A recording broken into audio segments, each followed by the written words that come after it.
पश्यति। अर्जुन जी को विराट रूप में भगवान ने यही दिखाया कि सब भगवान में वास करते हैं।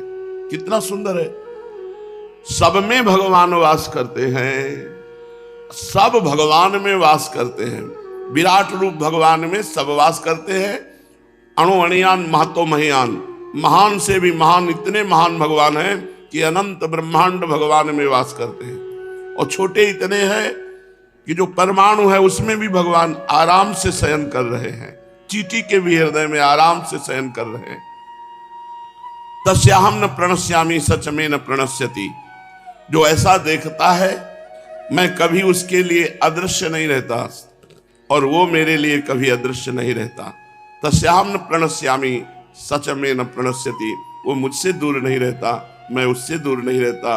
वो मेरी दृष्टि में रहता है, मैं उसकी दृष्टि में रहता हूं। समझे बाबा? तनिक स्पष्ट करके कहो, इससे मन कैसे मरेगा? देखो, जब तुम वस्तु देखते हो, स्त्री देखते हो, पुरुष देखते हो, तभी तुम्हारा मन चलायमान होता है। जब तुम सब में भगवान को देखोगे तो तुम्हारा मन निर्विषय हो जाएगा। निर्विषय होना मन का मारना है। मन का मारना का मतलब है मन में कोई गंदी वासना ही नहीं प्रकट होती। ये मरा हुआ मन है। यहां परम शांति मन को मिल जाएगी यदि तुम सबको परमात्मा में देखोगे और सब में परमात्मा को देखोगे। इसका अनुसरण करने से समझो कि मन की मृत्यु हो ही गई, तत्क्षण शांति मिल जाएगी यदि तुम ऐसा कर पाए। सिय राम में सब जग जानी, करहूं प्रणाम जोरी जुग पानी। हे भगवान, सब कुछ भगवान बने। हां, पृथ्वी भगवान बने, जल भगवान बने, वायु भगवान बने, अग्नि भगवान बने, आकाश भगवान बने। ये पंच महाभूत भगवान ही बने हैं। इन पंच महाभूतों के रूप में साक्षात भगवान है, परमात्मा है, दूसरा कोई नहीं। और इनको पांचों को जानने वाले नेत्रेंद्री, श्रवणेंद्री, घ्राणेंद्री, रसेंद्री, त्वगेंद्री, ये 5 ज्ञानेंद्रियां भी भगवान बने हुए हैं। और इनको ग्रहण करने वाले वाकेंद्री, हस्तेंद्री, पादेंद्री और पायुएंद्री और जनेंद्री, ये 5 कर्मेंद्रियां भी भगवान बने हुए हैं। हमारे भगवान ही 5 ज्ञानेंद्रियां, 5 कर्मेंद्रियां बने हुए हैं। और इंद्रियाणाम मनस्यास्मि, इंद्रियों में मैं मन हूं, तो भगवान मन भी बने हुए हैं। देखो, भगवान से ही भगवान को देखा जाता है। इंद्री, मन, ये भगवान है। इन्हीं से सब जगत में भगवान को देखा जाता है। ये भी भगवत स्वरूप है। भगवान बड़ी गूढ़ बात कह रहे हो, मेरी समझ में नहीं आ रही तो सुनो, आसान शब्दों में सुनो। जो कुछ तुम्हें दिखाई दे रहा है वो सब श्री भगवान है। देव, धनुष, धनुष माने दानव, राक्षस, देव, दानव, दैत्य, यक्ष, राक्षस, गंधर्व, किन्नर, मनुष्य, स्त्री, पशु, पक्षी, कीट, पतंगा, जल, स्थल, अनल, वायु, अग्नि, सब कुछ श्री भगवान बने हुए हैं। द्विपद, चतुष्पद, बहुपद, अपद, 2 पैर वाले, 4 पैर वाले, बहुत पैर वाले, बिना पैर वाले, सब जीव भगवान ही हैं। जितने शब्द हैं सब भगवत स्वरूप, जितने रूप हैं सब भगवत स्वरूप। अरे और तो जाने दो, रोग भगवान बनते हैं, शोक भगवान बने हैं, मान भगवान, अपमान भगवान, हास्य भगवान, रुदन भगवान, शांति भगवान, अशांति भगवान, शत्रु भगवान, मित्र भगवान, तिरस्कार, पुरस्कार, नमस्कार, सब कुछ भगवान बने हैं। भगवान के सिवाय इस संसार में और कुछ ही नहीं। अब तुम समझ पाए? बहुत बहुत शांति मिल रही प्रभु। इन सब रूपों में केवल भगवान है। सुनो, दृश्यते श्रूयते यद यद स्मर्यते वा रघुत्तमो त्वमेव सर्वमखिलम तद्विना नान्य किंचित। अध्यात्म रामायण में कहा गया है कि हे रघुश्रेष्ठ रघुनाथ श्री राम जी, जो कुछ भी दिखाई देता है जो कुछ भी सुना जाता है, जो कुछ भी स्मरण किया जाता है, वो सब श्री भगवान है। श्री भगवान के अतिरिक्त और कुछ नहीं है। अब जो तुम्हारी याद में आवे तत्काल उसको कहो ये श्री भगवान है। वस्तु, व्यक्ति, स्थान, ये श्री भगवान है, ये भी श्री भगवान है। बहुत जल्दी स्थिति बन जाएगी। इसका मतलब भगवान, जो देखा जाता है, जो सुना जाता है, वो सब भगवान ही है। अखिल जगत तो श्री भगवान ही है। श्री भगवान के सिवाय अन्य कुछ नहीं है। किंतु मैं अभी तक सर्वत्र श्री भगवान है ऐसा अनुभव नहीं कर पा रहा हूं। केवल आपकी बात सुन रहा हूं, ऐसा मुझे अनुभव में नहीं हो रहा। फिर भी मेरे हृदय में एक शीतलता दौड़ रही है आपकी बात सुन करके कि सब कुछ भगवान है, सब भगवान है। हां, इस त्रिकाल बाधित सत्य को मैं उद्घोषित करता हूं कि तुम दृढ़ता से स्वीकार कर लो, सब में श्री भगवान है। सब कुछ श्री भगवान ही है, सब में श्री भगवान है, सर्वत्र श्री भगवान है। सब में श्री भगवान है, सब कुछ श्री भगवान है, सर्वत्र श्री भगवान है। सुनो, द्रव्य, गुण, कर्म, सामान्य, विशेष, समवाय, अभाव, सब कुछ भगवान है। मन, बुद्धि, अहंकार, नासिका, जिह्वा, नेत्र, त्वचा, कर्ण, पाद, हस्त, उपस्थ, पायु, वाक, गंध, रस, रूप, स्पर्श, शब्द, पृथ्वी, जल, अग्नि, वायु, आकाश, आत्मा, ये 24 तत्व स्वयं भगवान बने हुए हैं। मन, बुद्धि, अहंकार, नासिका, जिह्वा, नेत्र, त्वचा, कर्ण, पाद, हस्त, उपस्थ, पायु, वाक, गंध, रस, रूप, स्पर्श, शब्द, पृथ्वी, जल, अग्नि, वायु, आकाश और आत्मा, ये 24 तत्व के रूप में भगवान है। और 24 तत्वों से अनंत ब्रह्मांड फैले हुए हैं। यम, नियम, आसन, प्राणायाम, प्रत्याहार, ध्यान, धारणा और समाधि, ये 8 सूत्र हैं योग के द्वारा भगवान को जानने के। यम, नियम, आसन, प्राणायाम, प्रत्याहार, ध्यान, धारणा और समाधि, इनके द्वारा समाधि भाव में परमात्मा का अनुभव किया जाता है, अष्टांग योग के द्वारा। और ज्ञान पुरुष तथा प्रकृति का, जब पुरुष प्रकृति का ज्ञान हो जाता है तो सर्वम खलमिदम ब्रह्मणे नानास्ति किंचन, सब कुछ ब्रह्म है, ब्रह्म के सिवा कुछ नहीं है। मैं ज्ञानियों का ब्रह्म हूं, योगियों का परमात्मा हूं और भक्तों का राम कृष्ण हूं।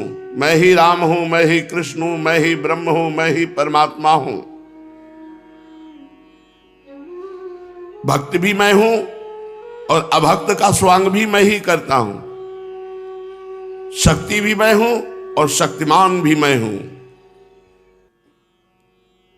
मैं वैष्णवों का कृष्ण हूं, राम हूं, शाक्त का देवी हूं, शैवों का शिव हूं, शौरों का सूर्य हूं, गाणपत्य का गणेश हूं, मैं ही महाविष्णु हूं, मैं सब रूपों में हूं। आहा भगवान, कितनी आनंदमयी आपकी वाणी है। सभी जटिल प्रश्नों की मीमांसा हो गई, लेकिन अंतःकरण अभी सुनते सुनते भरा नहीं। मन कह रहा है और बोलते जाओ, थोड़ा विवेचन और करो प्रभु। तो देखो, तुम भेद बुद्धि मत करो। मैं ही चांडाल हूं, मैं ही ब्राह्मण हूं, मैं ही देवता हूं, मैं ही पिशाच हूं, मैं ही पापी का स्वांग करता हूं, मैं ही पुण्यवान का स्वांग करता हूं, मैं ही ज्ञानी का स्वांग करता हूं, मैं ही मूर्ख का स्वांग करता हूं। मेरे इस स्वांग को कोई जान नहीं पा रहा। वही है, अंग्रेजी में गॉड कहो तो वही भगवान है, अन्य भाषाओं में उसी भगवान को बोला जाता है। बस ये बीच की मेड़े अज्ञान की हैं, नहीं तो उसी भगवान को हम परमेश्वर कहते हैं, उसी को राम कहते हैं, उसी को कृष्ण कहते हैं, उसी को शिव कहते हैं, उसी को शक्ति कहते हैं, उसी को हम नाना प्रकार से दुलार करते हैं। मैं ही गुरु हूं, मैं ही शिष्य हूं, मैं ही श्रोता हूं, मैं ही वक्ता हूं, मैं ही संकल्प हूं, मैं ही विकल्प हूं, मैं ही स्वर्ग हूं, मैं ही नरक बना हूं, मैं ही अंधकार हूं, मैं ही प्रकाश हूं, मैं योग हूं, मैं भोग हूं, मैं मोक्ष हूं, मैं ही बंधन हूं, मैं सब कुछ हूं। देखो देखो, अच्छी तरह देखो, अणु परमाणु में केवल मैं ही मैं हूं। किससे तुम राग द्वेष करोगे? उमा जे राम चरण रत विगत काम मद को, निज प्रभु मैं देखहि जगत के ही सन करही विरोध। सब में हमारा राम रमा है, कृष्ण रमा है, इष्ट रमा है, हम किससे विरोध करें? निज प्रभु मैं देखें जगत के ही सन करें विरोध। सभी तो मैं हूं, मेरे सिवाय कुछ भी नहीं है। त्रिकाल बाधित सत्य मैं हूं, मैं ही था, मैं ही हूं, मैं ही केवल रहूंगा। बीच में जो कुछ दिखाई देता है सब मैं ही मैं हूं। अनंत ब्रह्मांडों का रूप मैंने ही धारण किया है। कैसा अद्भुत आनंद है। हे आनंद घन, हे कृपाभिलाषी को मार्गदर्शन करो, बताओ मैं क्या करूं, क्या करने से सब कुछ आप ही हैं ये मेरे हृदय में प्रतिष्ठित हो जाए। तो तुम प्रणाम करो सबको। खम वायुम अग्निम सलिलम महिम चो ज्योतिंस सत्वानि दिशो द्रुमादीन सरित समुद्रास्य हरे शरीरम यत् किंच भूतम प्रणमेद अनन्या। क्या उपाय करो? वायु अग्नि जल पृथ्वी चंद्र सूर्य ग्रह तारे सकल जीव सृष्टि दसों दिशाएं वृक्ष समूह नदी समुद्र सब भगवान के स्वरूप हैं। जो सामने आवे सब में भगवान का दर्शन करो। जैसे मंदिर में भगवान का दर्शन करते हो, ऐसे ये शरीर चलते फिरते मंदिर है। एक बार तो ये अभ्यास करके देखो, हे भगवान इस शरीर में भी आप, इस वस्तु में भी आप, कुत्ते में भी आप, देवता में भी आप, सब में आप। देखना आप देखना आपको कितना शांति और कितना आनंद मिलता है। किसी से झगड़ा नहीं, किसी का दोष दर्शन नहीं, किसी से द्वेष नहीं, सब में भगवान का दर्शन। चेत शैवानिशम सर्वम भूतानि प्रणमेत सुधी ज्ञात्वा माम चेतनम शुद्धम जीव रूपेण संस्थितम। जीव उसी समय शुद्ध चैतन्य स्वरूप को प्राप्त हो जाता है जब सब में भगवान का दर्शन करते हुए प्रणाम करता है। तुम सब में भगवान का दर्शन करो और सबको प्रणाम करो, क्योंकि सब रूपों में अपने इष्ट देव, अपने प्रभु, अपने परमात्मा, अपने ब्रह्म, अपने नारायण, अपने हरि, वही सब रूपों में विराजमान है। प्रभु सबको प्रणाम करने में लोक लज्जा लगेगी। हम जो आवे सबके पैर छुओ, ऐसा नहीं कह रहे, पैर छूने की बात नहीं कह रहे, प्रणाम कह रहे हैं। प्रणाम नेत्रों से भी होता है। जरा सा गर्दन झुकाई, बस मानसिक प्रणाम कर ले। सबको प्रणाम, सब में भगवान, सबको प्रणाम। देखना तुम्हारा मन जो है वो लय को प्राप्त हो जाएगा, अर्थात मन नहीं रहेगा, अमना हो जाएगा। प्रणाम करने मात्र से, एक बार कोई भगवान श्री कृष्ण को प्रणाम करे तो जन्म मरण से मुक्त हो जाता है। एकोपि कृष्णः कृतः प्रणामो दशाश्वमेधा तेन तुल्या दशाश्वमेधी पुनरेपि जन्म कृष्ण प्रणामी न पुनर्भवाए। एक बार भगवान श्री कृष्ण को अगर प्रणाम करे तो 10 अश्वमेध यज्ञ के अवभृत स्नान का फल मिलता है। 10 अश्वमेध का अवभृत स्नान करने वाला स्वर्ग जाएगा और फिर पुण्य क्षीण होने पर मृत्यु लोक आएगा। लेकिन कृष्ण प्रणामी न पुनर्भवाए। और तुम हर वस्तु व्यक्ति में श्री कृष्ण की भावना करके जब प्रणाम करोगे तो तुम्हारे हृदय में कितना अद्भुत आनंद होगा। मन लय हो जाएगा, तुम अपने को भूल जाओगे, केवल परमात्म चिंतन में निमग्न रहोगे। अहम हरि सर्वमिदं जनार्दनो नान्यत् ततः कारण कार्य जातम इदृंगनो यस्य न तस्य भूयो भवोद्भवा द्वंद्व गदा भवंती। मैं और ये संपूर्ण जगत भगवान श्री हरि है, ऐसे गुरुदेव के मुख से सुना। भगवान से भिन्न कुछ नहीं है, ये मैं जानना। अब इस भाव की मैं प्रतिष्ठा करूंगा, ना किसी से राग करूंगा, ना किसी से द्वेष करूंगा, ना किसी पीड़ा से युक्त होऊंगा, और न किसी हर्ष से युक्त होऊंगा, क्योंकि यहां भी हरि है और सर्वत्र हरि है। हे गुरुदेव, मैं तो धन्य हो गया, आपने कितना उत्तम साधन बताया। प्रणाम प्रणाम,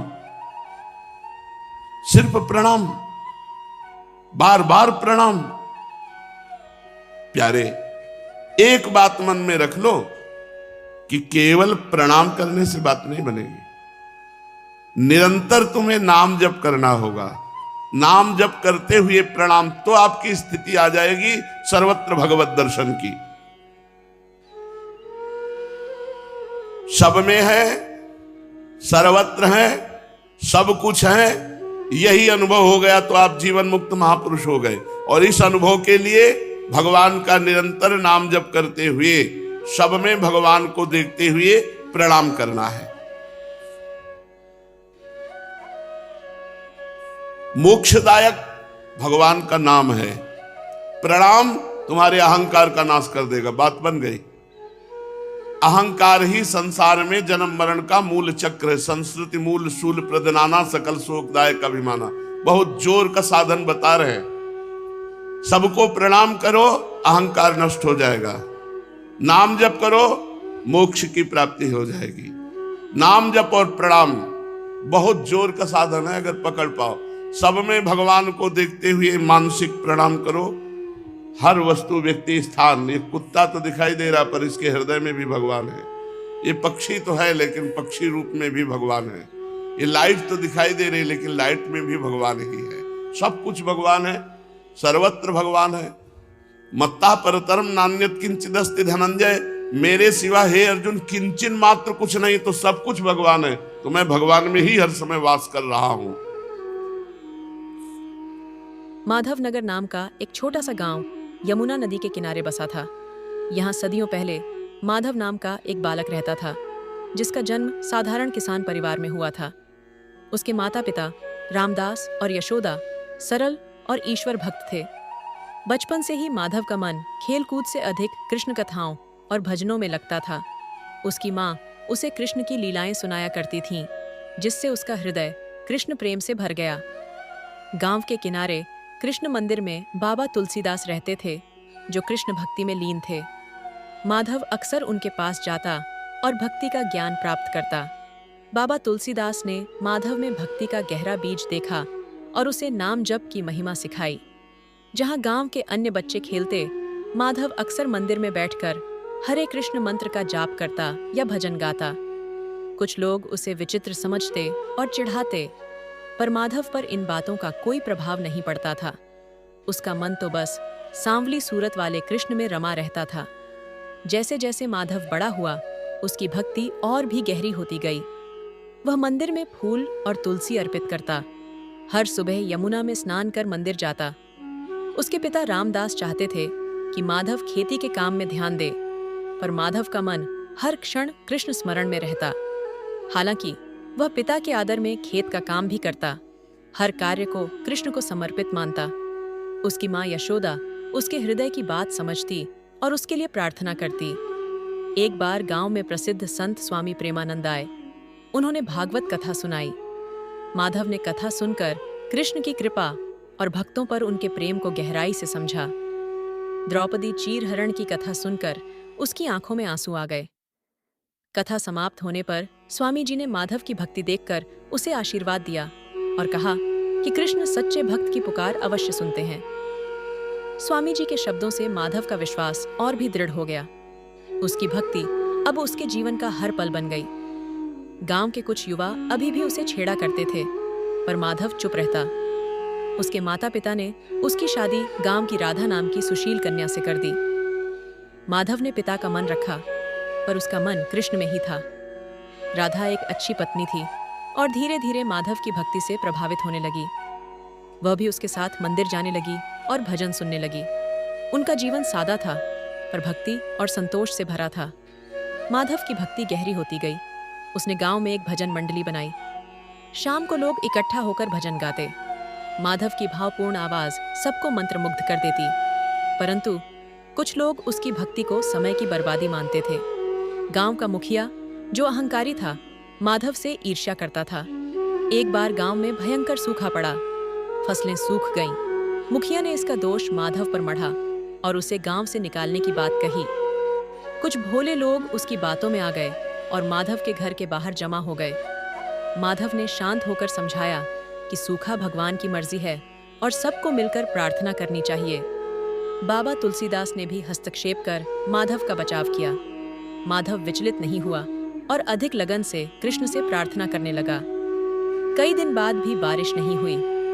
माधव ने गांव वालों से कहा कि सब मिलकर यमुना किनारे कृष्ण से प्रार्थना करें।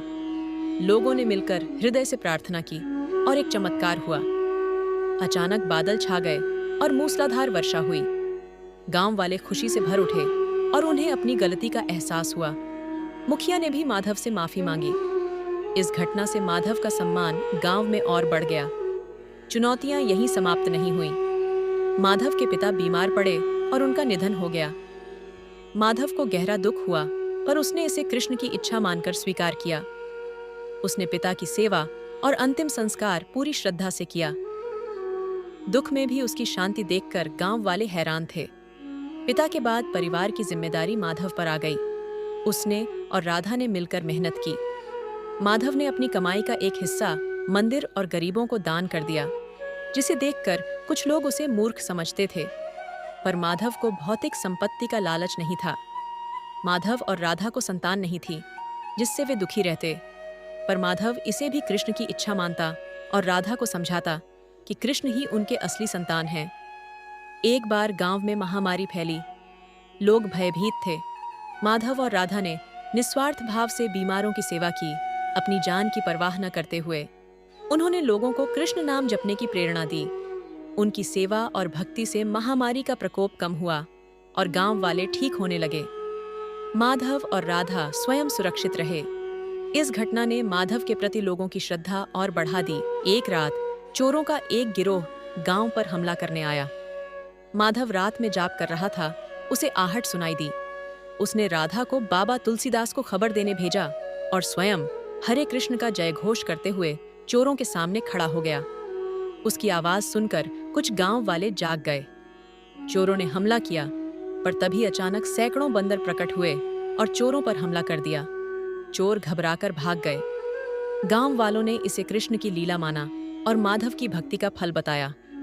माधव की ख्याति दूर दूर तक फैल गई। राजा ने उसे अपने दरबार में आमंत्रित किया। माधव ने विनम्रतापूर्वक मना कर दिया और कहा कि वह गांव छोड़कर नहीं जा सकता। सिपाहियों ने जोर दिया। माधव ने रात भर कृष्ण से प्रार्थना की। आधी रात को यमुना से दिव्य प्रकाश में उसे कृष्ण की झलक मिली, जिन्होंने उसे गांव में ही रहने का संकेत दिया। अगले दिन उसने राजा के सिपाहियों को अपना निर्णय बताया। गांव वाले माधव की रक्षा के लिए सामने आ गए। बाबा तुलसीदास ने भी सिपाहियों को रोका। राजा ने जब यह बात सुनी तो वे स्वयं गांव आए। माधव की सादगी और निस्वार्थता देखकर राजा बहुत प्रभावित हुए। माधव ने उन्हें भक्ति और सेवा का महत्व समझाया। राजा ने माधव और गांव वालों को बहुत सा धन दिया, जिसे माधव ने गांव के विकास और गरीबों की सहायता में लगा दिया। माधव ने गांव में एक बड़ा कृष्ण मंदिर बनवाया। मंदिर गांव वालों के लिए एकता और भक्ति का केंद्र बना। माधव मंदिर का पुजारी बना और लोगों को कृष्ण कथा सुनाता। दूर दूर से लोग उससे मिलने आते। उसका जीवन सादा था, पर संतुष्ट और सुखी। उसने गांव के कई बच्चों को अपना मानकर उनकी देखभाल की। एक बार पास के राज्य के राजा ने माधव नगर पर हमला करने की धमकी दी। गांव वाले भयभीत हुए। माधव ने उन्हें शांत किया और मंदिर में 3 दिन रात कृष्ण नाम का जाप करने को कहा। तीसरे दिन जब शत्रु सेना आ रही थी, तभी भयंकर तूफान आया और सेना तितर-बितर हो गई। राजा को पीछे हटना पड़ा। गांव वालों ने फिर कृष्ण की कृपा देखी। माधव वृद्ध हो गया था, पर उसका मुखमंडल दिव्य तेज से चमकता था। उसने अनेक लोगों को भक्ति मार्ग दिखाया। जब उसका अंतिम समय आया तो वह शांत था। गांव वाले उसके पास थे। उसने मुस्कुराते हुए कृष्ण का नाम जपा और अपनी आंखें कृष्ण की मूर्ति पर टिकाए प्राण त्याग दिए। ऐसा लगा जैसे एक ज्योति उसके शरीर से निकलकर कृष्ण धाम चली गई हो। गांव वालों ने उसकी समाधि बनाई और उसकी कहानी पीढ़ी दर पीढ़ी सुनाई जाने लगी। माधव की कहानी हमें सिखाती है कि सच्ची भक्ति क्या होती है और कृष्ण अपने भक्तों का साथ कभी नहीं छोड़ते। ये निस्वार्थ सेवा, सच्चाई और अटूट विश्वास का महत्व बताती है। माधव का जीवन भक्ति की शक्ति और ईश्वर की असीम कृपा का प्रमाण है।